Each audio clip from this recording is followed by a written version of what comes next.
When I did my video covering the recent survey of USS Yorktown, I made a promise that I would do a follow-up video comparing Yorktown and Hornet's wrecks. Those ships are sisters, and both of their wrecks are remarkably well preserved. More importantly, their respective surveys showed a lot of similar views, from the bridge to the hangar and the bow. While there are other cases of sister ships found on the bottom, none of them are quite so similar, either because of severe damage or because the ships sank in different manners. I suppose that Hiei and Kirishima are also pretty similar. However, there's not enough material there, not like Hornet or Yorktown. With this in mind, let's look at those two aircraft carriers today. This video won't focus as much on the individual wrecks or their sinkings. If you're interested in either topic, I have videos to link in the description. I've covered both Hornet and Yorktown's history in dedicated videos. Admittedly rather old videos by this point, but the point remains. I've also covered both of their wrecks multiple times. Hornet proper, along with her debris field, and Yorktown's wreck twice due to the surprise NOAA survey. So those will be linked in the description for those who want more detail. With that disclaimer done, let's get into things, with a quick detour to the discoveries of the wrecks. For Yorktown, this came on May 19th of 1998, when the wreck was located by Robert Ballard, at a depth of around 3 miles or 5 kilometers beneath the surface. Ironically, that's not that far off how deep Hornet is, as it would turn out. Hornet's wreck was found around 5,300 meters, or 17,388 feet, although the dive footage indicates something more like 5,500 meters, or 18,044 feet. Make of that what you will. Hornet, for her part, was located by the team on RV Petrel in January of 2019. Much later than Yorktown, although that just means that Hornet's survey is closer to the more recent work on Yorktown, which is a good point to look at those surveys. For today, I'm going to focus on comparisons of the two wrecks, although I'll also show the individual pictures on their own so you can see those in better detail. We'll begin with the bridges here, which you'll quickly notice are rather different from each other, even ignoring the condition. That's because each of the Yorktowns had a slightly different bridge structure. With Hornet in particular, this is a legacy of her late construction. She was something of an extra carrier built after USS Wasp. So there's some changes on her compared to the other two Yorktowns, the bridge tower being the most visible of the bunch. You can see this between the two pictures I put on screen, and that difference is reflected on the bottom today. Here on footage from Nautilus, you can see Yorktown's more squared off bridge, albeit a good chunk of the structure is missing compared to when she was on the surface.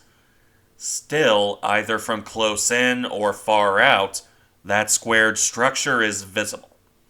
By contrast, Hornet had a much rounder bridge, which you can see pretty well from the side at least. We didn't get a good look from the front in the release material, but even from the side, the difference is pretty clear. And here's the two side by side. Two things should jump out pretty quickly, I think. One is the different shapes of the bridge, particularly the windows. Hornet has portholes. Yorktown has, well, actual windows. The second thing is the overall condition, along with the paint. Of the two, I'd say Yorktown is marginally better preserved. There's less apparent rusting, and her paint has held up a little bit better. Hornet also has what seems to be signs of fire damage here. It's not a massive difference, but it is notable.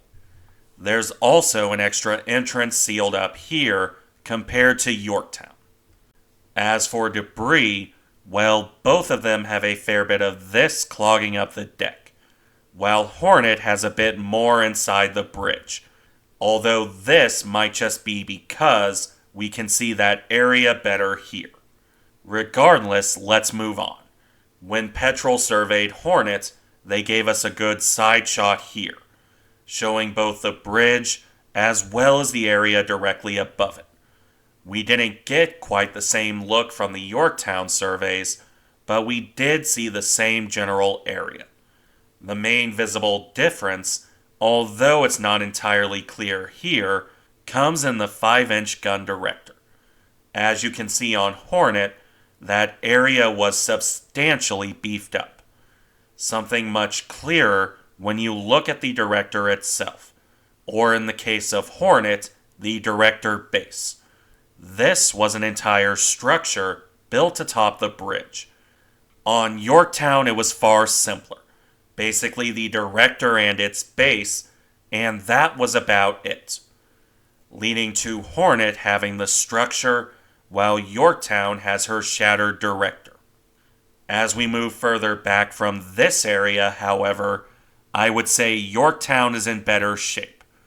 Hornet took some pretty severe damage to the front of her stack area. Directly aft of the tripod mast, this was burnt out, and that's reflected on the wreck where a large chunk is outright missing. Admittedly, both ships lost their tripod mast when they sank, but Hornet suffered worse in that overall area. Yorktown isn't exactly in great shape, but she is better than Hornet, even if the area is rusting through. Although that does apply to the stack area in general. As you can see on Hornet, it's pretty rusted out. You can even see some of the uptakes poking out where the side panels are gone.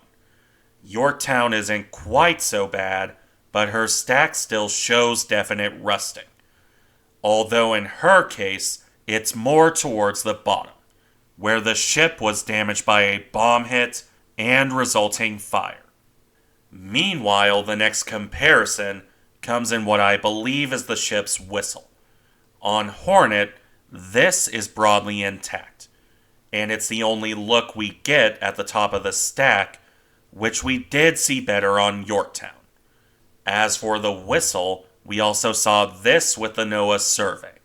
Not quite as close in, admittedly, but we do see the same area, which has more rusticles and marine growth, compared to the relatively clean Hornet, although in fairness, we don't see as much of this area.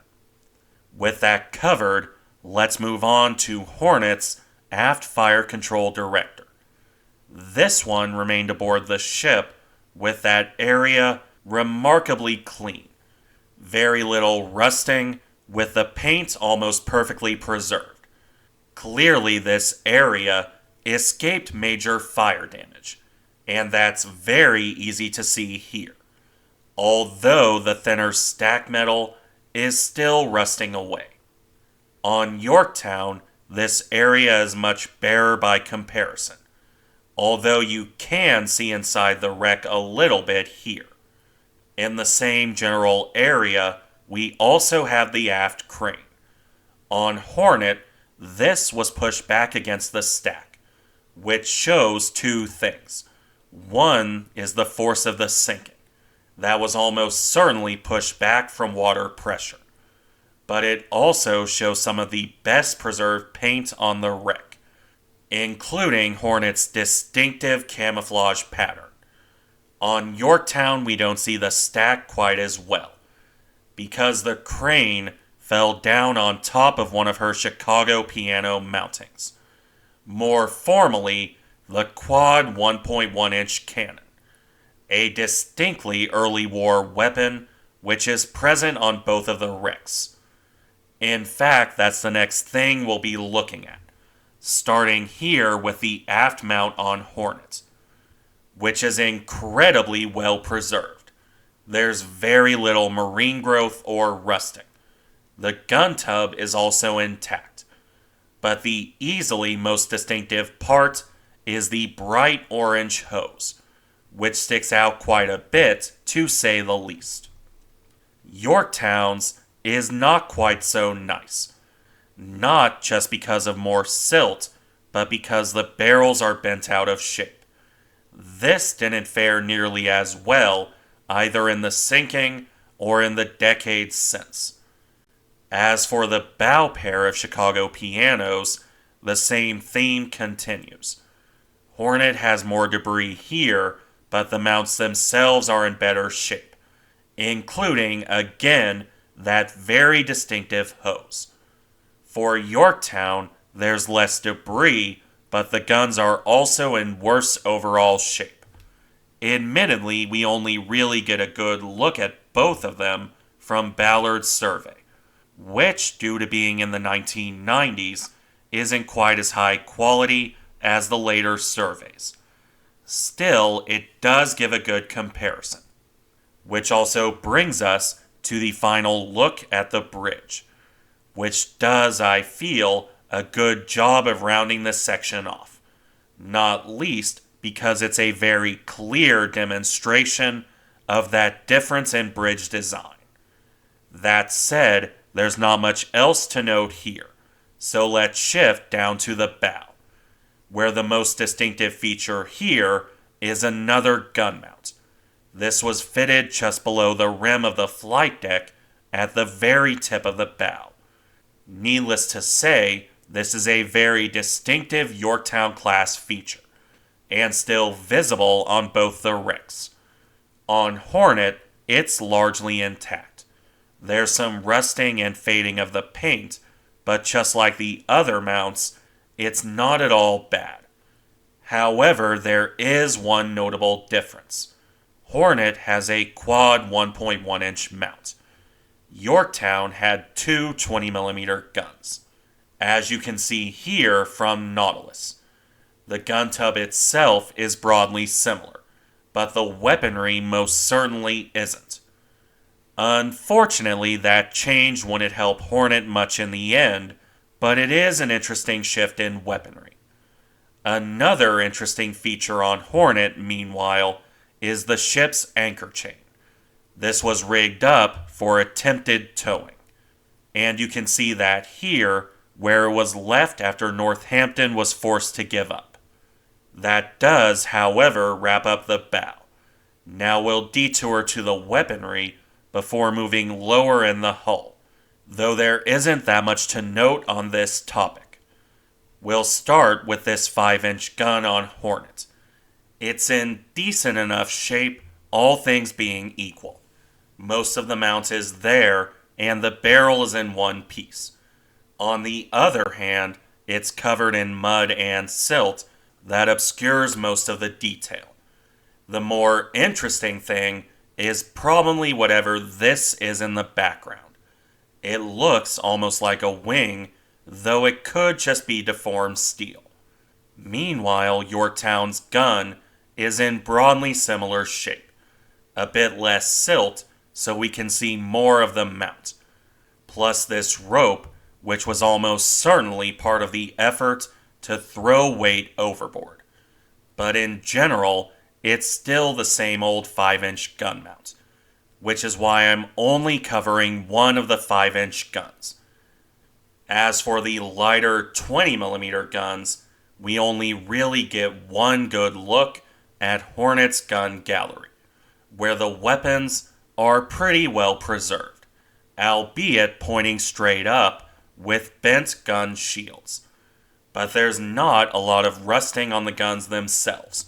All the details are still there, up to and including the magazines. They're certainly better off than the rusticle-covered deck behind them.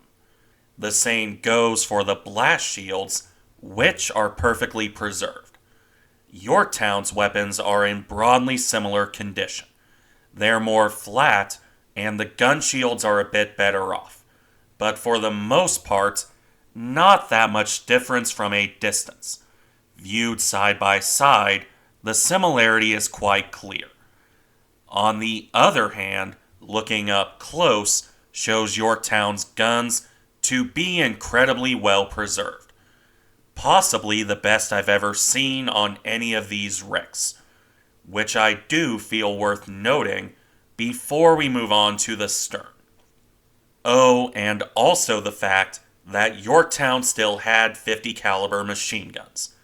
She had these put aboard anywhere they would fit prior to sailing for Midway, and they're a distinctive difference between her and Hornet.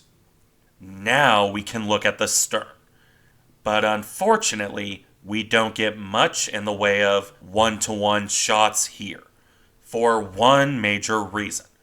Hornet's stern broke off in her sinking and seems to have hit the bottom much harder than Yorktown. This has, among other things, buried the ship's stern plate, which leaves us with only one direct comparison: the extreme stern end of the flight deck. On Hornet, this is broadly intact. The overhang is still there and everything.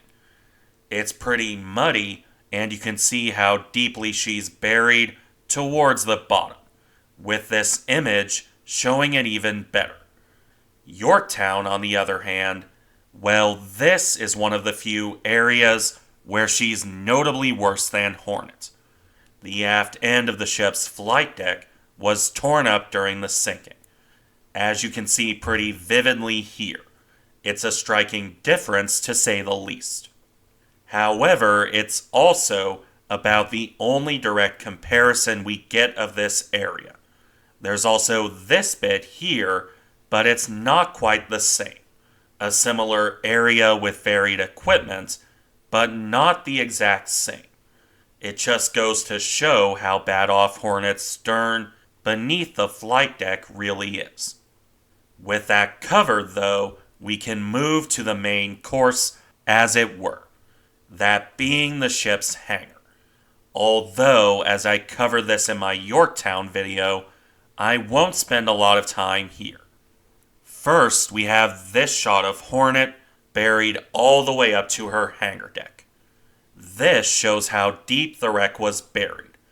As you can see on the surface, this wasn't exactly on the waterline, which means this picture shows how deep Hornet is, but also how much she's listing to the side.